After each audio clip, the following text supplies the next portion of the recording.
অন্তত পক্ষে এই রমজানে হোক এই সুদ ঘুষ দুর্নীতি বা এইসব করাপশনটা বন্ধ করে দাও, আদারওয়াইজ সমস্যা। আর কি, আর হচ্ছে কৃষিভিত্তিক উৎপাদন বাড়ানোর চেষ্টা করতে হবে। কি করতে হবে? আর কি, আরেকটা হচ্ছে দান সাদাকা আমরা যারা করি না বা কম করি তাদেরকে দান সাদাকার হাত প্রশস্ত করতে হবে।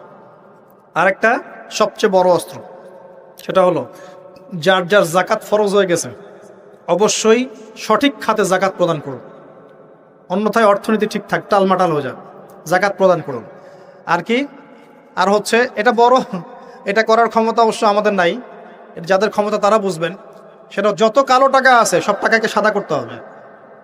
যত কালো টাকা আছে আর যত টাকা বের হয়ে গেছে পাচার, সবগুলোকে ফেরত নিয়ে এসে ইকোনমির মধ্যে ঢুকিয়ে দিতে হবে, তাহলে ব্যালেন্স হবে ইনশাআল্লাহ। আর এই এই বাইরে যাওয়া টাকার পরিমাণ কিন্তু 2-4 টাকা নয়, এটা বিলিয়ন টাকা। বিলিয়ন, বিলিয়ন কি বোঝেন? 100 কোটিতে 1 বিলিয়ন, এটা বিলিয়ন বিলিয়ন টাকা না, ডলার ডলার। সেগুলোকে যখন নিয়ে আসা হবে, যদি নিয়ে আসা পসিবল হয় তাহলে সাস্টেইনেবল ইকোনমিক সিস্টেম দাঁড়াবে, তাছাড়া দাঁড়াবে না। আর এই অবস্থা 1 বছরে ঠিক হবে না।